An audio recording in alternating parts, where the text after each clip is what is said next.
Hello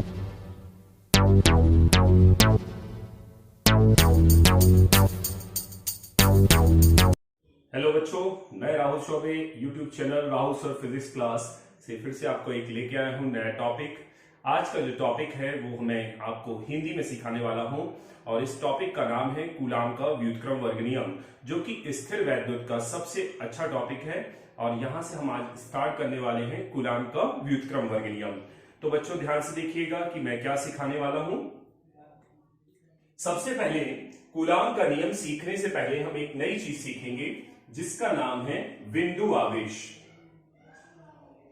बिंदु आवेश, देखिए मैंने आपको बताया यहां पर आवेश के बारे में, आवेश क्या होता है, उसकी क्या विशेषताएं होती हैं। आज हम सीखेंगे बिंदु आवेश।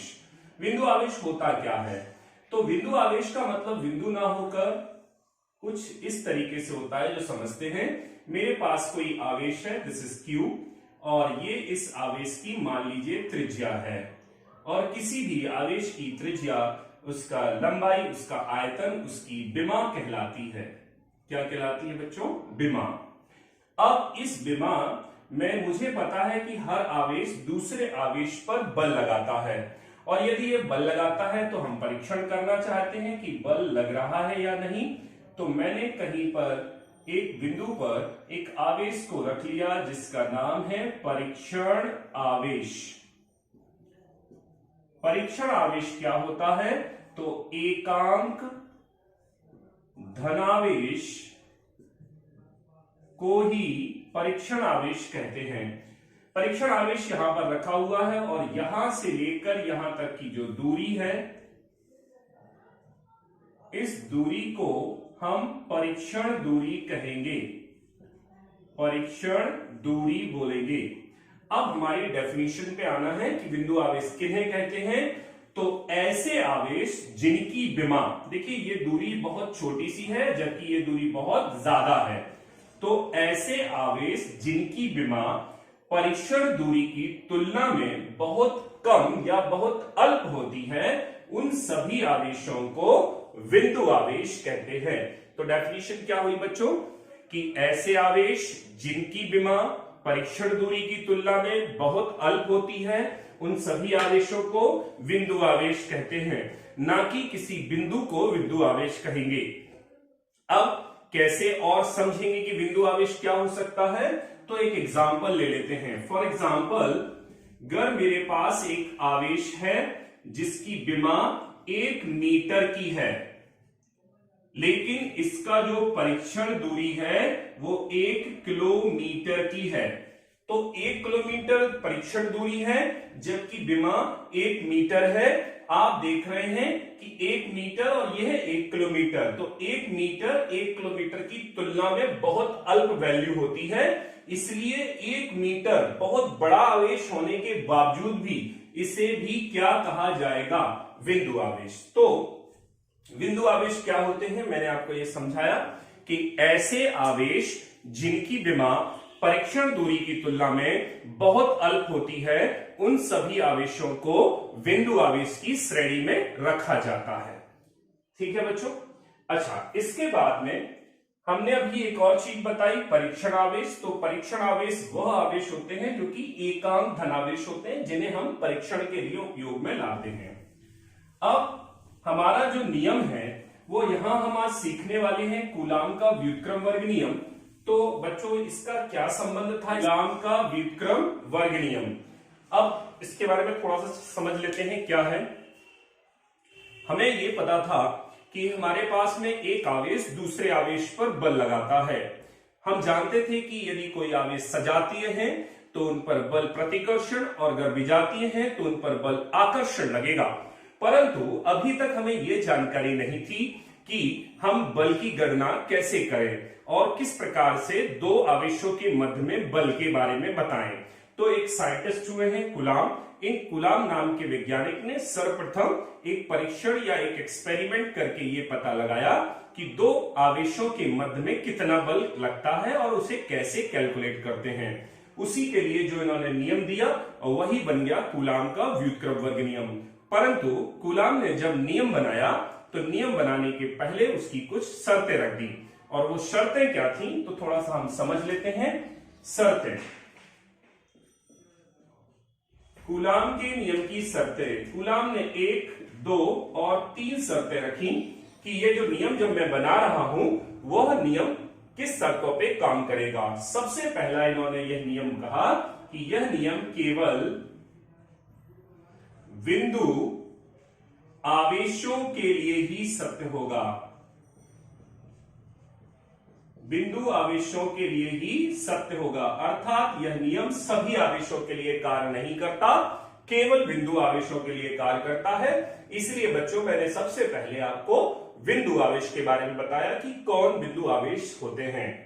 दूसरी शर्त इन्होंने रखी कि यह केवल स्थिर बिंदु आवेशों के लिए ही कार्य करेगा, अर्थात यदि कोई बिंदु आवेश भी है और वह गतिमान अवस्था में है तो वहां पर किसका नियम नहीं लगता। तो आंसर है कूलाम का नियम कहां नहीं लगता, वहां नहीं लगता जहां पर बिंदु आवेश स्थिर अवस्था में ना होकर गतिज अवस्था में होते हैं। तो किसके लिए सत्य है, स्थिर बिंदु आवेशों के लिए। तीसरी चीज इन्होंने बताई कि यह बहुत अल्प दूरी अर्थात 10⁻⁻15 मीटर तथा बहुत अधिक दूरी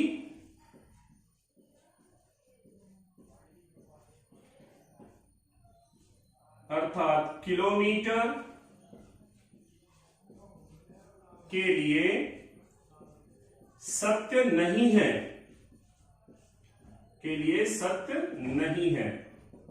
तो जब कूलाम ने अपना नियम बनाया और नियम बनाते समय इन्होंने 3 शर्तें रख दी कि मेरा नियम केवल बिंदु आवेशों के लिए ही सत्य होगा, दूसरा यह नियम केवल स्थिर बिंदु आवेशों के लिए सत्य होगा, और ये जो बिंदु रख दिया इसकी वजह से इनका जो बल का फॉर्मूला बना उसे हम स्थिर वैद्युत बल कहते हैं, क्योंकि वह केवल स्थिर बिंदु आवेशों के लिए ही कार्य करता है और बहुत अल्प दूरी और बहुत अधिक दूरी के लिए भी यह सत्य नहीं होगा। तो अब सीखते हैं कि कूलाम ने कहा क्या। अब हम देखने वाले हैं कूलाम ने कहा क्या और कैसे बल का सूत्र निकाला। तो सबसे पहली चीज, कूलाम ने 2 बिंदु आवेश ले लिए,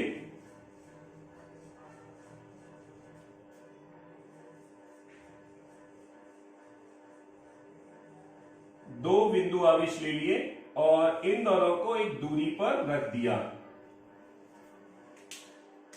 ये वाले आवेश का नाम रखा गया Q1, ये वाले आवेश का नाम रखा गया Q2, ये वाला यहां से एक दूसरे से R दूरी पर रखे गए, और जब R दूरी पर रखे गए तो उन्होंने इसका नियम बनाया। चूंकि ये वाला आवेश हमें इसका नेचर अर्थात इसकी प्रकृति पता नहीं है, ये किस प्रकार का है, प्लस है या माइनस है, ये भी नहीं पता कि प्लस या माइनस है। चूंकि हम पहले वीडियो में सीख चुके हैं कि यदि वह आवेश सजातीय हो तो आकर्षण बल लगता है, विजातीय हो तो प्रतिकर्षण बल लगता है। अर्थात कूलाम के नियम के अनुसार स्थिर वैद्युत बल आकर्षण और प्रतिकर्षण दोनों प्रकार का होता है, जबकि गुरुत्वाकर्षण बल केवल आकर्षण प्रकार का ही होता था। तो इनके नियम में जब नियम बनाया गया तो उन्होंने कहा कि जो इन दोनों के बीच में क्या लगेगा, बल लगेगा, वह बल आकर्षण और प्रतिकर्षण दोनों प्रकार का होगा, और वह निर्भर करेगा कि इन दोनों आवेशों के परिमाण कैसे हैं और इन दोनों के मध्य की दूरी कैसे है। तो नियम बना, तो क्या लिखते, तो इस नियम के अनुसार 2 स्थिर बिंदु आवेशों के मध्य कार्यरत बल उन दोनों आवेशों के परिमाणों के गुणनफल के अनुक्रमानुपाती तथा उनके मध्य दूरी के वर्ग के व्युत्क्रमानुपाती होता है। चूंकि यह बल दूरी के वर्ग के व्युत्क्रमानुपाती होता है, इसलिए इस नियम का नाम व्युत्क्रम वर्गवान नियम पढ़ा गया। यह बल सदैव दोनों आवेशों को मिलाने वाली रेखा के अनुदिश कार्य करता है। ये बहुत बढ़िया चीज है, अनुदिश कार्य करता है। ये ध्यान रखना पड़ेगा कि यह बल जो लगता है वह दोनों को मिलाने वाली रेखा के अनुदिश ही कार्य करेगा। तो कूलाम का व्युत्क्रम वर्ग नियम, कूलाम का व्युत्क्रम वर्ग नियम क्या हो गया? इस नियम के अनुसार दो स्थिर बिंदु आवेशों के मध्य कार्य करने वाला आकर्षण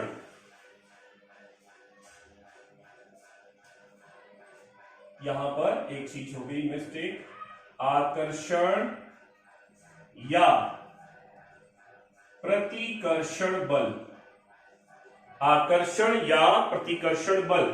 तो इस नियम के अनुसार दो स्थिर बिंदु आवेशों के मध्य कार्यरत आकर्षण या प्रतिकर्षण बल उन दोनों आवेशों के परिमाणों के गुणनफल के अनुक्रमानुपाती तथा उनके मध्य दूरी के वर्ग के व्युत्क्रमानुपाती होता है, और यह बल सदैव उन दोनों आवेशों को मिलाने वाली रेखा के अनुदिश ही कार्य करता है।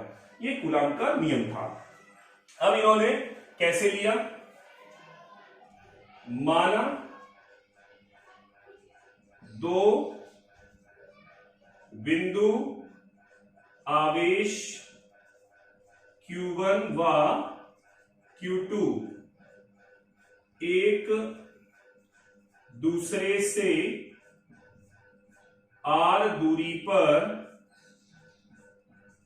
स्थित है, तब इनके मध्य कार्यरत बल F का परिमाण, ये दोनों आवेश है, इन दोनों के मध्य में F बल कार्य कर रहा है, तो परिमाण कैसा होना चाहिए? तो सबसे पहले क्या लिखा जाएगा? नियमानुसार। नियम अनुसार, नियम क्या कह रहा है कि F अनुक्रमानुपाती Q1 Q2 गुणनफल के अनुक्रमानुपाती होगा, F व्युत्क्रमानुपाती R स्क्वायर। ये समीकरण 1, ये समीकरण 2, समीकरण 1 व 2 को समायोजित करने पर, जैसे हम समायोजित करेंगे F अनुक्रमानुपाती आएगा Q1 Q2 upon R square. हम जानते हैं कि जब भी अनुक्रमानुपाती चिन्ह को हटाएंगे एक नियतांक मिलेगा स्मॉल k, जहां लिख सकते हैं कि k एक नियतांक है और k की जो वैल्यू होती है वो 1/4 पाई एप्सिलॉन नॉट होती है। इसलिए हम इसको लिख सकते हैं 1/4 pi epsilon not Q1 Q2 upon R square, और इसकी यूनिट होती है न्यूटन, मात्रक होता है न्यूटन।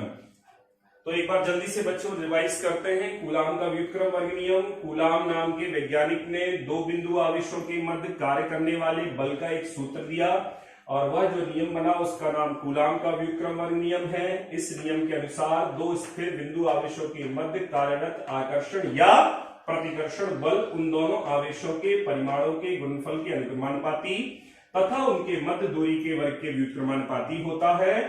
परंतु यह ध्यान रखना होगा कि यह बल सदैव उन दोनों आवेशों को मिलाने वाली रेखा के अनुदिशी कार्य करता है। मैंने मान लिया कि दो बिंदु आवेश Q1 व Q2 है जिन्हें R दूरी पर रखा गया है, तब इनके मध्य में जो बल F कार्य कर रहा है उसका परिमाण नियम के अनुसार अनुक्रमानुपाती होना चाहिए Q1 Q2 का, और R स्क्वायर का व्युत्क्रमानुपाती। दोनों समीकरण को मिलाएंगे तो ये आएगा। यहां से एक नियतांक आया जिसे K नियतांक अनुक्रमानुपातिक नियतांक बोल सकते हैं। K बराबर इतनी वैल्यू होती है, और ये हमारा फॉर्मूला आ गया। तो ये फॉर्मूला है कूलाम के व्युत्क्रम वर्ग नियम का। बच्चों अभी हमने सीखा कि कूलाम का व्युत्क्रम वर्ग नियम क्या है और उसका सूत्र क्या है। देखिए हम इसमें थोड़ा सा और ऑपरेशन करने वाले हैं कि इस सूत्र में क्या क्या और चीजें हम समझने वाले हैं। तो हमने देखा कि अभी कूलाम के व्युत्क्रम वर्ग नियम का जो सूत्र आया वो था 1/4 pi epsilon not Q1 Q2 upon r square. अच्छा, कई बार आपको ये चीज मैं इस फॉर्मूले की वैल्यूज, इसकी वैल्यू लिखी होती है, तो इसकी वैल्यू याद कर लीजिए कितनी होती है, 1/4πε0 एक नियतांक है, इसकी वैल्यू फिक्स है 9 × 10⁹ न्यूटन मीटर स्क्वायर प्रति कूलाम स्क्वायर। कूलाम जो है वो आवेश का मात्रक होता है, तो इसलिए हम इसकी वैल्यू रख सकते हैं F बराबर 9 × 10⁹ Q1 Q2 upon r square. This is a formula और इसका मात्रक होता है न्यूटन। अच्छा, कई बार आपको ये ऐसा ना लिखा होकर फॉर्मूला कई जगह ऐसा भी मिलेगा 1/4πε0 कैपिटल की Q1 Q2 upon r square, और या कई जगह पर ये सूत्र आपको ऐसा ना लिखा होकर ऐसा लिखा होगा 1/4πε0 epsilon r Q1 Q2 upon r square. तो हम ये समझने वाले हैं कि इस वाले में और इस वाले फॉर्मूले में क्या डिफरेंस है। तो बच्चों ये तीनों फॉर्मूले से सही हैं, बस यहां पर हमने जो माध्यम लिया है वह वायु है, और वायु के लिए k की वैल्यू 1 होती है, जबकि यहां पर हमने कोई परावैद्युत माध्यम ले लिया है। परावैद्युत के बारे में चर्चा हम आगे के वीडियोस में करेंगे। परावैद्युत माध्यम, तो जब भी दो आवेशों के बीच में हम मान के चलेंगे कि माध्यम वायु है तो सूत्र ऐसा लिखा जाएगा, लेकिन यदि हम ये मान के चल रहे हैं कि दोनों के बीच में माध्यम कोई अन्य है वायु और निर्वात के अलावा, तो उसे हम परावैद्युत माध्यम में रखेंगे और यहाँ पर K और एप्सिलॉन r लेंगे। तो आपको बच्चों बिल्कुल भी कंफ्यूज होने की आवश्यकता नहीं है, कहीं पर ये लिखा हुआ है इसका मतलब है परावैद्युत माध्यम दोनों आवेशों के बीच में लिया गया है, और अगर ये लिखा है तो वायु ली गई है। तो सूत्र आपको समझ में आया है, ये किसका सूत्र था, कूलाम के व्युत्क्रम वर्ग नियम का। आगे हम समझने वाले हैं कि अगर कूलाम के व्युत्क्रम वर्ग नियम का जो सूत्र हमने बनाया है वह सूत्र क्या है, तो वह केवल परिमाण है बच्चों, ये केवल परिमाण है, क्योंकि सदिश राशि में दो चीजें होती हैं, परिमाण और दिशा। लेकिन यदि मुझे कूलाम व्युत्क्रम वर्ग नियम का सदिश रूप लिखना है, सदिश रूप लिखना है, तो कैसे लिखेंगे। तो अब हम जो सीखने वाले हैं वह कूलाम के व्युत्क्रम वर्ग नियम का सदिश रूप। देखिए हमने फिर से दो बिंदु आवेश ले लिए, एक और एक, दो, दोनों को मिलाने वाली रेखा बना ली, फिर से इनके नाम रख लिए, ये वाले का नाम Q1, ये वाले का नाम Q2, और दोनों के बीच में बल लग रहा है, दोनों एक दूसरे से फिर से वही R दूरी पर रखे हैं। अब Q1 पे Q2 बल लगाएगा और Q2 पे Q1 लगाएगा, तो इंग्लिश में बोलते हैं ऑन एंड बाय। किस पर बल लग रहा है और कौन लगा रहा है, तो बल लिखने का तरीका है, ये इन दोनों की अनुदिश कार्य करता है मिलाने वाली रेखा के, तो इस पर जो बल लगेगा वो ऐसा लगेगा, इस पर जो बल लगेगा वो ऐसा लगेगा, मतलब मिलाने वाली रेखा के अनुदिश लगेगा। अब मुझे ये बल को नाम लिखना है, तो मैं कैसे लिखूंगा, ऑन किस पर लग रहा है, 1 पर लग रहा है, 1 पर लग रहा है, बाय कौन लगा रहा है, 2 लगा रहा है, तो इस पर बल जो लगेगा वो F12 लिखा जाएगा बच्चों। अब देखिए इस पर लिखना है तो ऑन, ऑन मतलब किस पर लग रहा है, Y कौन लगा रहा है, तो इस पर बल का नाम F2 बल लिखा जाएगा। क्लियर। अब अगर मैं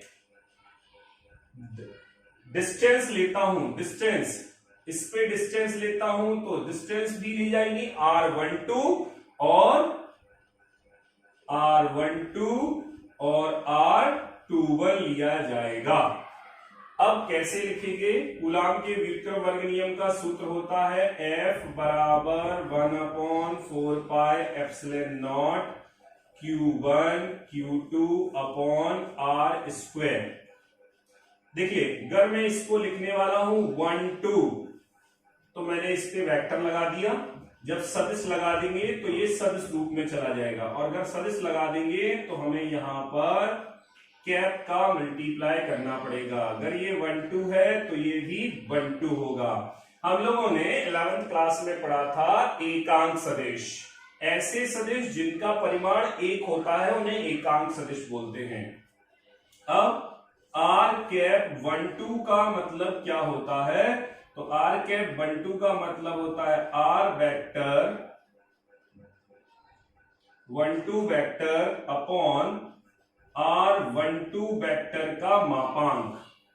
तो मैं यहां लिख सकता हूं R12 बराबर 1/4 pi epsilon not Q1 Q2 upon R12 का square and R12 vector upon R12, and इसको सॉल्व करके हम ऐसा लिख सकते हैं 1/4 pi epsilon not Q1 Q2 upon R12 का क्यूब और दिस इज R12 वेक्टर। या तो आप ऐसे लिखें या फिर आप ऐसे लिखें, दोनों ही सही हैं। इसी प्रकार से अगर मैं 21 निकालना चाहता हूं कि F21 कितना होगा, तो फिर से वही 1/4 pi epsilon not Q1 Q2 upon R21 का स्क्वायर और R21 कैप। फिर वही R21 कैप का मतलब क्या हुआ? R21 vector upon R21 vector का मापांक। तो हम इसे लिखेंगे F21 बराबर 1/4 pi epsilon not Q1 Q2 upon R21 square and R21 vector upon R21। जब मापांक लेते हैं तो वेक्टर हट जाता है। F21 बराबर 1/4 pi epsilon not Q1 Q2 upon R21 का क्यूब और R21 वेक्टर। तो ये भी लिख सकते हैं और बच्चों ये भी लिखा जा सकता है। तो कूलाम के व्युत्क्रम वर्ग नियम को अगर हम सदिश रूप में लिखें तो इस तरीके से लिखा जा सकता है। अब बच्चों हमने क्या चीज देखी? जब हमने सदिश रूप नहीं लिया था तो F R स्क्वायर के व्युत्क्रमानुपाती था, लेकिन जब हमने सदिश रूप ले लिया तो वह R क्यूब के व्युत्क्रमानुपाती हो जाता है। तो ये बहुत ध्यान रखने वाला है, दोनों सूत्रों को ध्यान से रखिए। तो ये था कूलाम का व्युत्क्रम वर्ग नियम और उसका कौन सा रूप? सदिश रूप। अच्छा, एक अब हम कूलाम के व्युत्क्रम वर्ग नियम से रिलेटेड एक क्वेश्चन ले लेते हैं, छोटा सा न्यूमेरिकल एग्जांपल। दो बिंदु आवेशों +2 माइक्रो कूलाम तथा -3 माइक्रो कूलाम को एक दूसरे से 2 सेंटीमीटर की दूरी पर रखा जाता है, तब इनके मध्य कार्यरत बल तथा प्रकृति ज्ञात कीजिए। अच्छा, हमारे पास क्वेश्चन जो है वो है दो बिंदु आवेशों +2 माइक्रोकूलम -3 माइक्रोकूलम के दो आवेश हैं। म्यू का मतलब होता है माइक्रो, और इन्हें 2 सेंटीमीटर की दूरी पर रखा गया है। तो इनके मध्य में कार्यरत बल को ज्ञात करना है और उसकी प्रकृति भी ज्ञात करना है। प्रकृति से क्या तात्पर्य है बच्चों? आकर्षण है या प्रतिकर्षण है, ये हमें प्रकृति बताएगी। तो प्रकृति जो है वो सबसे पहले आंसर में देखकर ही मिल जाता है। यदि ये प्लस है ये माइनस है तो ये दोनों विजातीय हैं, और विजातियों के मध्य में लगने वाला बल आकर्षण होता है। तो इस वाले क्वेश्चन का आंसर हमें देखकर ही मिल गया। अब मैं आपको थोड़ी सी एक चीज बता देता हूं, ये जो माइक्रो आया है इसका मतलब क्या है। तो 3-4 चीजों को आप याद रखिए। Micro, nano, pico. माइक्रो को म्यू से डिनोट करते हैं, नैनो को एन से डिनोट करते हैं, पिको को पी से डिनोट करते हैं। इसका मतलब 10⁻6 -6, इसका मतलब 9, और इसका मतलब 10⁻12 होता है। तो जब भी हमारे पास में क्वेश्चन में माइक्रो आता है हम उसे 10⁻6 से मल्टीप्लाई करते हैं। तो हम नोट कर लेते हैं, दिया है क्या दिया है, Q1 जो आवेश दिया है वो +2 माइक्रोकूलम दिया है। इसका मतलब है मैं लिख सकता हूं +2 × 10⁻6 कूलम। Q2 की वैल्यू दी है -3 माइक्रोकूलम, लिख सकता हूं -3 × 10⁻6 कूलम। R की वैल्यू 2 सेंटीमीटर दी है। सेंटीमीटर को मीटर में कन्वर्ट करना पड़ेगा, इसलिए 10⁻2 मीटर हो जाएगा। क्या निकालना है, बल बराबर क्वेश्चन मार्क। बल का सूत्र होता है जिसमें हमें एक चीज की वैल्यू पहले से पता है, 1/4πε0। This is 9 × 10⁹ newton metre square पर कूलम स्क्वायर। हम इसकी वैल्यू रख देते हैं 9 × 10⁹। Q1 की वैल्यू 2 × 10⁻6 मल्टीप्लाई में -3 × 10⁻6 अपॉन में आ जाएगा 2 × 10⁻2 का होल स्क्वायर। अच्छा, सबसे पहले जब भी आपको कोई न्यूमेरिकल आता है तो बच्चों सबसे पहले पावर्स को सॉल्व करना चाहिए। पावर सॉल्व करने से सबसे पहले सॉल्यूशन बहुत सिंपल हो जाता है। 10⁹, 10⁻6, 10⁻6, 10⁻12, 9 कितना बचा, तो 9 और 3 = 12 हो गया। लेकिन यहां से -2 पावर का स्क्वायर है, 4 पावर ऊपर आ रही है, तो हमारे पास में बचेगा 10⁻³ यहां से बचा था, 4 यहां से आया था, तो 10 × 9 2 जा 18, 18 3 जा 54, और ये माइनस में डिवाइडेड बाय 2 2 जा 4, 4 से कैंसिल करते हैं। दिस इज इक्वल टू 4 1 जा 4, बचा 1, 4 4 एकम 4, और 4 के बाद में यहां पर बचा 14, 4 दूनी 8, 4 तिया 12, दशमलव लगाया, 4 पंचे 20 गुणे 10, आंसर इज -30, 135 आ गया, और ये क्या आ गया, newton. This is equal to F। अब ये तो मिल गया कार्यरत बल का परिमाण। अब हमें बताना है कि इसकी प्रकृति क्या है, तो यहां से देखकर भी बता सकते हैं। बच्चों, अगर बल का जो आंसर है वह ऋणात्मक आ रहा है तो बल आकर्षण प्रकार का होगा, और अगर बल का आंसर धनात्मक आ रहा है तो बल प्रतिकर्षण प्रकार का होगा। तो अभी यहां पर बल कैसा लग रहा है, आकर्षण। फिर से एक बार समझ लेते हैं। यहां पर हमने किया, यहां से पावर्स को 10⁹9, 10⁻6 6 और 6 12, मतलब माइनस में 12, 3 बचा तो 10 की घात 3 बची। यहां से 10 की घात 4 ऊपर आया तो बचा 10, 9 दूनी 18, 18 3 18 दूनी 36, 54, 54 हमने लिख दिया। नीचे से आया 2 दूना 4, 4 से कैंसिल किया, 4 एकम 4, फिर 4 तिया 12, बचा 2, 4 पंचे 20, तो 135 आ गया, और देखकर बता दिया कि यह आकर्षण प्रकार का है। तो बच्चों, ये था कूलॉम का व्युत्क्रम वर्ग नियम और उसका सदिश रूप और उससे संबंधित एक न्यूमेरिकल। और भी इससे रिलेटेड मैं बातें आपको बताऊंगा।